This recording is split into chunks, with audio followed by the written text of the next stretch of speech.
I'll be doing a series of videos on factoring, and we're learning factoring. So we're gonna call them factoring videos, and this is gonna be the first one. Factoring is very important when you're doing algebra, and we need to learn it very, very well. What is factoring? Do you remember the distributive property of multiplication? I'm gonna give you an example. So if I have 3x plus y, what were we doing? We would distribute the 3 into the bracket, and we would have 3x plus 3y. Factoring is the opposite way around. They give us the expression itself, and they say, was there a common factor that can come out of that? What do you see as common in them? And you're going to say, this guy has a 3 and that guy has a 3. How about that's a 3, you put it in a bracket, x plus y. So you tell us that what was the original sentence which we distributed and we got this. So this is factoring. If I want to invite Mr. Smith and Mrs. Smith to a party, what do I write on their card? Pretty much, many people gonna write down Mr. and Mrs. Smith. What we have done in the second sentence is that we're factoring Smith. So instead of saying Mr. Smith and Mrs. Smith, we say Mr. and Mrs. Smith. The same thing with that. Instead of saying 3x plus 3y, we say 3x plus y. And we'll make sure that we include that in a bracket. So let's just work on a couple of examples and let's see if you can tell what's common and what's not common. If I have 6a2x5 minus or plus doesn't matter, 2a3x2. What do you see that these two have in common? Well, definitely between 6 and 2 you need to decide. Between a2 and a3 you need to decide. And between x5 and x2 you need to decide, right? So you see that, yeah, I do see so many common things. Between 6 and 2, what is a common factor? This is where you need to have your GCF skills. The greatest common factor between the two numbers would be their common factor, obviously. Between 6 and 2 is a 2, right?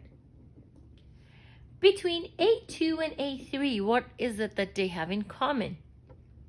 The one with the smaller exponent is what they have in common. A2, A3. This guy has 2 A's. This guy has 3 A's. So they have 2 A's in common. This guy has 1 extra A.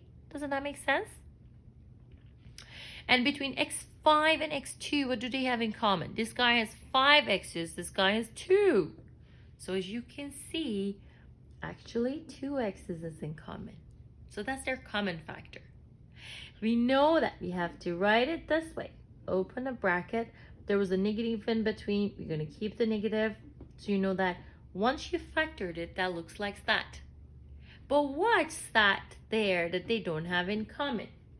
A very easy way is, after you recognize this part, go ahead and divide them individually and figure out what is that they have extra. You're going to do it this way. So 6 divided by 2 is a 3. A2 and A2 would go. X5 and X2 is X3. And for the next one, 2 and 2 would go. A3 and A2 and A stays, and X2 and X2 would go. So what happens here is that this is the factored format of the string that we had. What we had originally was, let's see, if I go ahead and multiply, I need to be able to get the original thing. If I'm multiplying, I'm distributing. 2 times 3 is a6. a2 stays. x2 times x3. First rules of exponents. Keep the base at the exponents. Put the negative sign. 2. You're going to write it down. a2 and a3, and x2 copies. And as you can see, that's the original sentence that I had. Once they give us the question, this is how they give us the question, 6a2 x5 minus 2a3 x2. They ask us to factor it, and we simply write down. So you don't have to multiply back, but you can check it and you can use a side paper. As you become better in it, you can do parts of this in your head. But until then, I don't recommend that. Take your time. For math, it's very important that you use enough paper, you use enough colors, and then that's easy. That's not that complicated. Don't create a chaos on your paper. So take your time, take enough paper, and be patient. Okay, so let's take a look at this question. I'm going to cover, I'm going to cover the top part for you so you're not confused with the previous question, and that makes a better look. Over here, I'm going to compare 3, 3, and 6 together. I'm not going to compare 3 with the x or 3 with the z, of course, right? So let's look at 3, 3, and 6. What do they have in common? Of course that they have a 3 in common. This guy has an a. Does anybody else has an a? No. A is not a common factor, so we cannot factor the a, right? We're bringing out the common factors. Only the first one has an a. A is not common. Okay. How about x? This guy has 2 x's.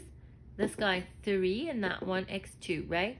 So we take the x, since it's repeating in all 3 of them, with the smallest exponent. This guy has an extra y, we'll let it be there. An extra z, we'll let it be there. 3x2 is something that they all have in common. So I know that after factoring, I'm going to have the first term plus, the second term minus. And I can fill in the blanks right now. If I go here and I divide it by 3x2, what am I going to have? 3 and 3 cancels, x2 and x2 cancels. The a gonna go and sit there, right? The a is gonna go and sit there. Over here, if I divide by 3x2, 3 and 3 gonna go, x3 and x2 gonna go. x3 divided by x2 is just simply an x, and the y is going to stay. And if I divide the last one by 3x2, 6 and 3 gonna be a 2, x2 and x2 gonna go in as that, right? I'm gonna erase it here so you know that this is how the question need to look like. But this is the method to solve it. I do encourage you to use side paper and side work to perform the divisions to make sure that that works very well.